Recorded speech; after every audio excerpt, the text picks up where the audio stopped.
Hi, good morning Luzon, Visayas at Mindanao. Magandang araw po sa inyo ka-coffee. Aba, itong si Morales lumalabas ang tunay na pagkatao nito. Ito, nagsisirculate ito online, Lumalabas po itong online. Baka sabihin niyo kinasuhan yan ngayon lang. Dahil tumitistigo ito naggagawa ito ng mga kwento against the president. Hindi ngayon yan ka-coffee Itong kaso na ito ka-coffee ay March 3, 2023 at March 2, 2023 pa. Magkasunod in a matter of day.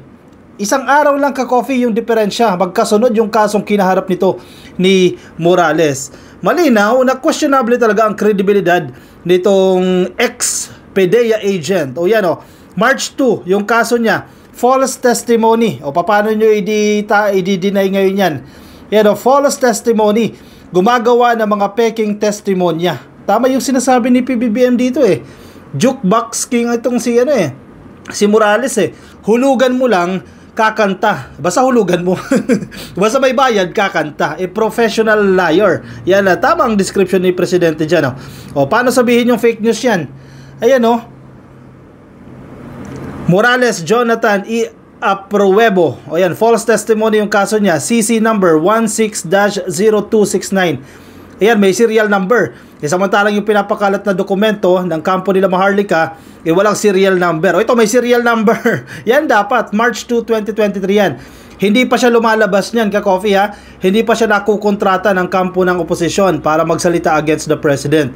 Pero kinuha na nila yan. Siyempre, kung ikaw ang oposisyon, kukuha ka ng tao na nating to lose, di ba? Para kahit anong sabihin niya, malaya siya. Kasi nating to lose ito Kumbaga wala nang kahihiyan ito ito naman yung March 3. Separate case naman ito ka-coffee. Ibang kaso naman po yan.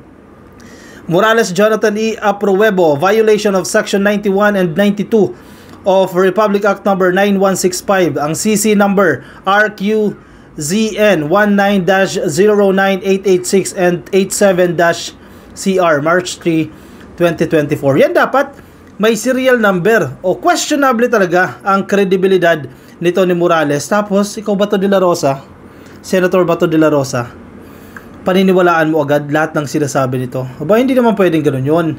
Diba? Dahil sa butas ng puncher, totoo na agad ang sinasabi niyan. Check mo yung credibility ng tao na tumitistigo. Interpolate mo kung patas yung pagdinig na yan. Tingnan mo si Jinggoy Estrada. Ginisa niya yan kasi halatang nagsisinungaling. Puro hearsays lamang, sabi-sabi lang ang batayan nito ni Morales at walang maipakitang document o ebidensya na magpapatunay na si PBBM talaga link dito sa paggamit ng pulburon kasama si Maricel Soriano. At ngayon, si Zubiri, Senate President Zubiri, to the rescue Anong nangyayari ngayon? Parang kumakambyo To the rescue si Zubiri. Ito nasa balita ng ABS-CBN. Kanina lang yan ka-coffee. Itong balita ng ABS-CBN, 8 hours ago ito, 4:56 PM pala. Publish kahapon, pero 8 hours ago nang nakita natin. Senators condemned ex-PDEA agent over hearsay testimony. So itong mga senador, kasama dito si Zubiri, hindi sila naniniwala dito sa mga pinagsasasabi agad ni Morales. So yan, sana mabasa ito ni Bato de la Rosa. Itong sinasabi ng kanyang Senate President na si Zubiri at si Jinggoy Estrada. Silang dalawa yan Senate President Juan Miguel Zubiri led senators in denouncing the testimony of former Philippine Drug Enforcement Agency agent Jonathan Morales. Denounce nila itong mga testimonya ni ex-PDEA agent Morales for failing to prove allegations of illegal drugs against President Ferdinand Marcos Jr. and actress Maricel Soriano. Ibig sabihin, puro sabi-sabi lang, walang ebidensya. So bakit ka maniniwala dyan? Diba? Dapat alam na agad ni Senator Bato de la Rosa yan Top PNP chief siya. Top investigator pa ng kanyang klase daw. Pero, suriin mo naman yung kredibilidad. Hindi dahil may pinapanigan. Sabi ni Zubiri, and I quote, "We were monitoring the committee hearings." Tama lang. Being conducted by the Committee on Public Order and very serious accusations have been made. Yan, at least alam ninyo. Seryoso itong mga akusasyon na to na wala namang batayan. So sinisiraan lang talaga ang imahe ng presidente. Iyan, sugo yan si Morales May nagsugo dyan sa kampo ng kabila. Sinugo yan, punta ka dyan magsalita ka dyan ng kasinungalingan. Basta babayaran kita. Ang usapin dyan, magkano yung bayaran dyan. While certain claims were made, documentary evidence is yet to be presented, sabi ni Zubiri. Exactly. Hindi ka pwede bintang ng bintang kasi mabilis magbintang eh. Ang tanong ngayon, paano mo patutunayan? Nasaan yung ebidensya mo? Diba? Kahit ikaw eh, yung kasamaan mo sa trabaho mo, pwede mong pagbintangan na siya yung dumekwat ng pera mo. Pero anong patunay mo? Kasi kahit ano, kung magaling kang mag-invento ng kwento, gawa-gawa ka lang ng mga bintang dyan. Eh anong patunay mo? Kailangan mo ng ebidensya. Suportahan mo yung claims mo. Ang problema dito kay Morales, ang ebidensya niya, sabi kasi ni ganyan. Narinig ko si ganyan. Paano tatayo sa korte yan? Bagamat wala sa korte ito, nasa Congress lang ito in aid of legislation. Pero nagmumukha siyang anga-anga dyan. Actually, napapahiya siya dyan. Ang pamilya niya napapahiya. Kasi yung taong kumokontrol sa kanya, dahil puppet ito eh. Yung taong kumokontrol sa kanya, hindi nakikita sa camera. Hindi dumadalo dyan sa pagdinig ng Senado. Siya lang nakafronta, yung pagbumukha niya nakafronta dyan sa Senado. Samantala yung nagkokontrol sa kanya, sitting pretty. Pinapanood siya at humahalakhak na nasisira ang imahe ni Pangulong Bongbong Marcos. Sana itigil na ni De La Rosa yan, please. Itigil mo na yan, Senator, dahil walang patutunguhan yan. Wala kang ang mailabas na bagong ano eh. Testigo eh. Walang bagong dokumento eh. Mas maintindihan mo pa si Risa Ontiveros. Tignan mo si Risa Ontiveros mag-conduct ng investigation. In fairness kay Risa Ontiveros, dyan, every hearing, may bago siyang mga testigo. At may mga ebidensyang ipinapakita, may mga testimonyang ipinapakita. Eh, ito isa lang eh, si Morales, oh, paulit-ulit, oh. Jukebox nga. Paulit-ulit. At walang maipakitang dokumento. E paano magpo-prosper yan? Refleksyon ni De La Rosa yan, paano siyang maging senador. Even the drug test of the president is being brought up, even though it does not appear to be germane or important to the subject matter of the motu proprio investigation. Zubiri. Nadali ni Zubiri. Ang panawagan nila, maging ito si Morales, oh, nakakatawa itong si Morales kasi yung kanta niya, yung tono niya, parehas ng tono ni Maharlika ng oposisyon, yung mga nagmamaisog rally, pare-pare sila ng tono eh. Orchestrated yan eh, may nagko-control. Ang sinasabi ni Morales, pagpa-drug test si PBBM para magkaalaman daw. Ha? Tama si Zubiri. Paano makatutulong sa investigasyon niyang drug test na yan? Kung noon pa naganap yan, 2012 pa yan, sinasabi ninyo. Again, sige, magpa-drug test si PBBM, kahit gawin ni PBBM yan, kahit araw-araw, paano siya makakatulong doon para i-build up yung kaso ninyo against the president? Di ba wala? Hindi importante yung drug test na yung sinisigaw ninyo. Ang gusto nyo, ipahiya si PBBM para sabihin na pinatulan kayo sa inyong drug test challenge, mga jeje mo na challenge ninyo dyan. Yung mga dating opisyal ng gobyerno din, nagpa-drug test pa, wala naman naghihingi ng drug test sa inyo, nagsayang lang kayo ng pera, nakadagdag lang kayo ng pila sa drug test na yan. O, sagutin nyo ngayon si Zubiri. Paano makatutulong itong drug test ni Pangulong Bongbong Marcos doon sa establishment ninyo ng kaso para mapatibay ninyo yung kaso against the president? Di ba wala? Dito walang common sense itong mga to. Senator Jinggoy Estrada had similar sentiments when he spoke before the media after the hearing. Sinungaling. Oh. Si Jinggoy Estrada na yan. Oh.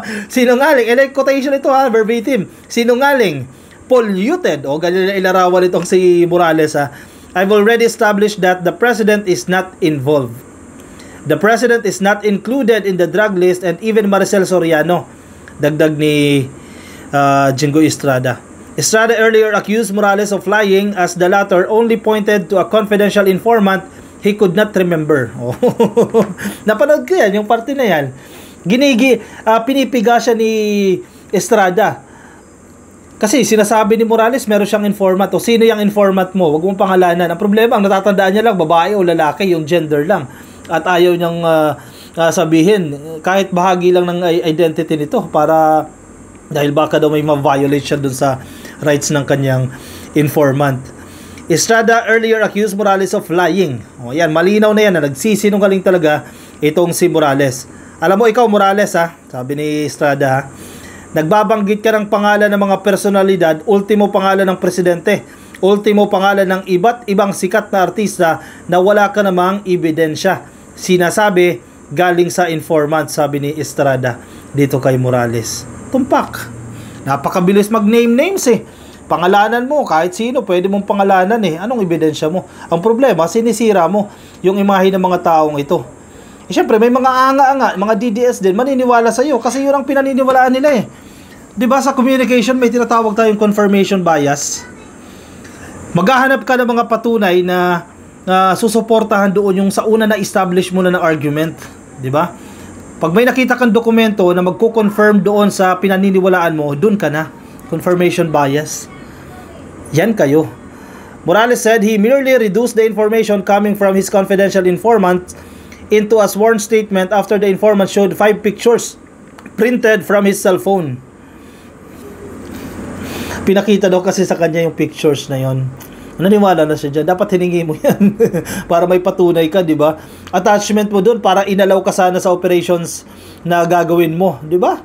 Basic yan eh. Hindi pwedeng salita-salita lang, hindi boses sa korte, hindi hindi maglalas yung ganyang strategy. When Estrada asked for a document, Morales claimed it was with the PDEA. Nako, nagturo na naman. Estrada then asked PDEA Director General Moro Virgilio Lazo if the President and Soriano were mentioned in their document. Lazo said Marcos's name was in a pre-operation report but neither Marcos nor Soriano was in the drug list. Invento lang talaga yan. Even si Digong na nakaupo dyan eh.